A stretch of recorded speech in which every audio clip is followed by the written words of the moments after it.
without having to go through the moratorium process, which would halt everything. How should we be receiving?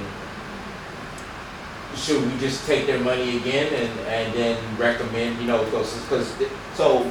Are you asking about this current situation? So in any general current situation, if someone has gone through planning and zoning before, they've been denied, they went to city council, they've been denied, they feel that they want to go through the process again because maybe they've talked to people, maybe they did this. I was reluctant to receive the application, but we received the application and they paid. So right now, they think that they have what is called a completed application. Once we receive a completed application, we have responsibility to move through the process. So that should be on the agenda. If we're saying that based on what we have, we want to stay with what it is,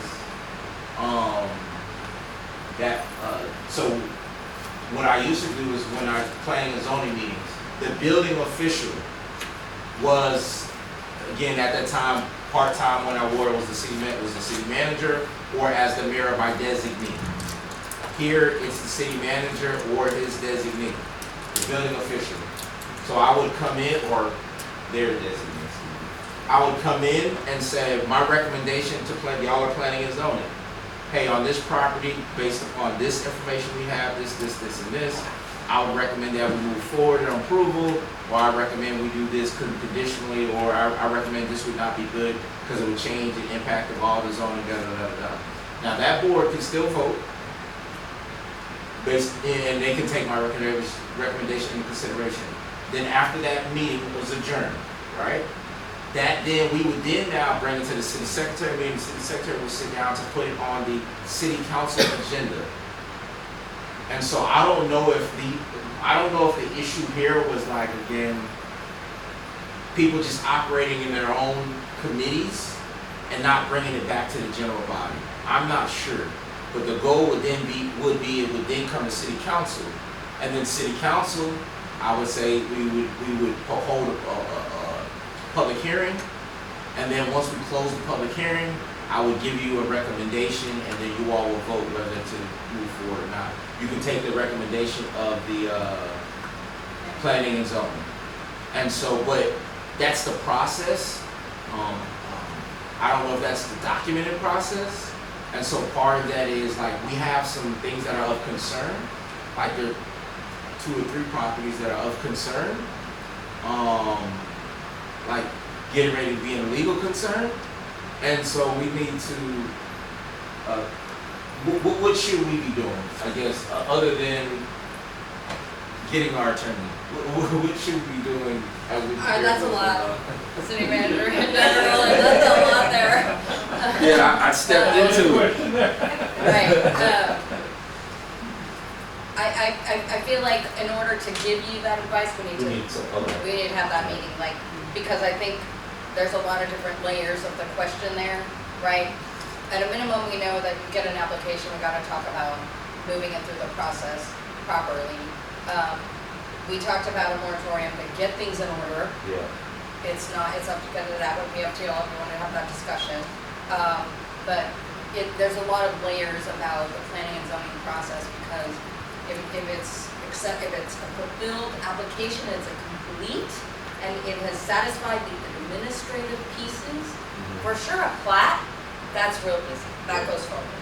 For planning and zoning, it's a little more, it's not as definitive on that. It's not ministerial. It's not ministerial act means you got to just follow the rules, right?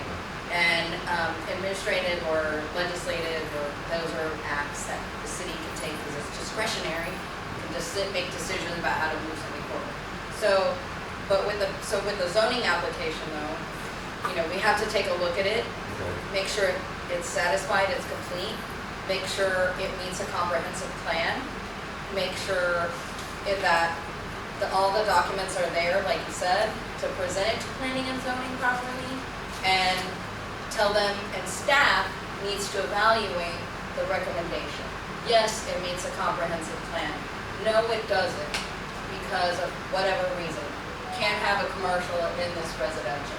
So we don't really like it. Okay, take that to planning and zoning, but we don't like it because from the staff perspective, just the basics of the statute and the city's planning and zoning and the code and your zoning classification, your land use plan and comprehensive plan says, this little area can only be residential, period, okay?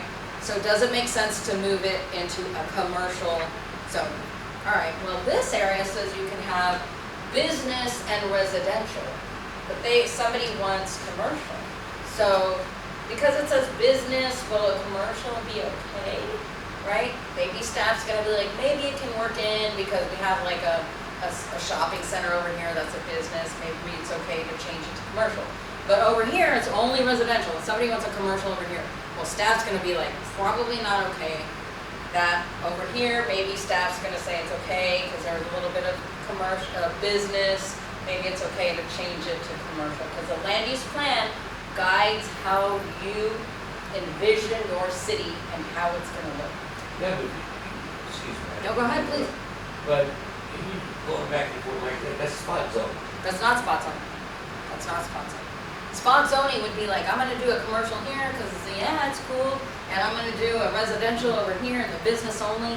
That's spot zoning. You have to follow the land use plan Right. in general. But if you got a commercial property here, and he wants to bring a residential, and you swap it, that's spot zone. That would be, like, if it doesn't meet the land use plan, and it doesn't meet the city's intent for the land use plan and your zoning classifications, that could be potentially spot zoning, yes, yes. And if it's just a one-timer or one-off, right, like that, yeah. So let's say that we did one correct, let's say we did that, right? So is that for 30 days, 60 days?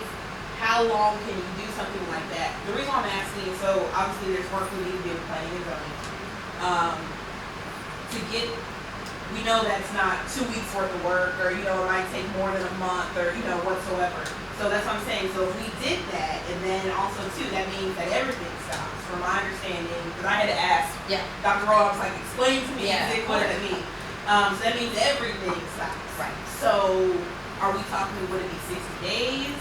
We'd start with 30. 30, okay. Because that makes the most sense to be able to, I don't think, it does take work, but I think we could probably, we already have a good framework of what things are going on. We already kind of know to be able to keep it moving, right, as fast. And then if the 30 days isn't enough, we'll extend it.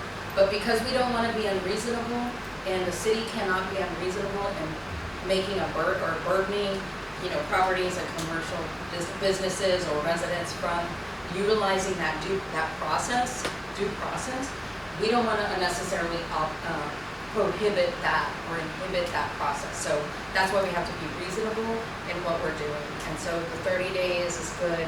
We're close, we need to extend it just 30 more days or less, 15 more days to get that in order. But that's really the reason why you want to make sure that we're not unreasonably burdening, the public from utilizing that process. So we start with just 30 days and work through it. Wouldn't it be more foreseeable to have it as mixed use? For what? Or Where? if they the house, we're talking about? Yeah, it just depends. So that's the thing about, if you feel like that area should be, that's when we caught some things. We're like, okay, well, maybe we need to just rezone the whole area because it might be more consistent with our land use plan. If you feel like Kirby's changing, right, the landscape of the city is changing with commercial and residential, then talk about amending the land use plan completely. Because that way you have more flexibility on your zoning. You're like, you know what, we see that this area is changing because it's got more residents are moving out, or maybe they want to make it more businesses around in that area. Think about changing the whole land use plan, because that gives you the flexibility to do the mixed use and to do Well, those see, other types. That's what I'm saying, we've got no land, so my opinion, we need to try to go up. If he wants to have a coffee shop on the bottom and put a house on top, I'm good with that. But he wants to build another house behind it, right, to live there and have a coffee shop. Well, that's where we're all confused, that's what I'm doing. Yeah, so we want to figure out how to create flexibility that makes sense for the city, right? So does the planner, the planner, let's say we wanna look at mixed use. This has been a topic for years and years about Okay. mixed use. So would the planner be the one that would help us with that? Yes. So we have a planner on staff. He used to be a planner in Schertz and a couple of other cities, but he works for a firm. And that's the other reason it's a benefit, is that it's not the lawyers doing the work, it's this planner. He costs a lot less, right? He's the expert in planning, and he will work with staff. And all we do, we just make sure that the legal pieces are correct from all of, but he's the expert in helping evaluate the land use plan. If you wanna make this mixed use, he evaluates that land use plan and says, okay, cool, let's amend the land use plan for this to look like that mixed use. And or say, you know what, you don't need to do the mixed use. You can do it over here already. So yes, he will help evaluate it. My issue is, I don't wanna deny nobody nothing, but we need to protect the city. So on- Then once he gets through the evaluation and talks to staff and everything, we just come in and our role is much more narrow because they're the experts on that. We just make sure the statute is right, that, you're following your code and your ordinances and your land and your zoning code. So the steps that we need to take, see, because now I'm just like, okay, we got board of adjustment, we got planning and zoning.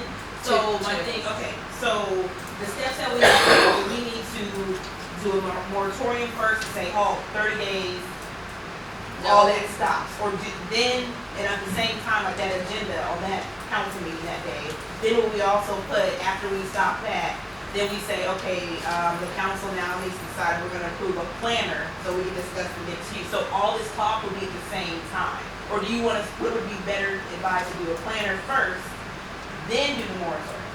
So, on the board of adjustment, we can help, that can work through, we don't need I don't think that necessarily needs the moratorium. We just create a board of adjustment by ordinance and make sure you find people that wanna do that board of adjustments. Sorry, it's a stupid word thing because it's not the most exciting. But the other thing that's really important is that in a board of adjustment, it is, we would do a training so people understand, because there's limited authority of how you can operate as a board of adjustment. It also operates as a quasi-judicial entity, meaning if something is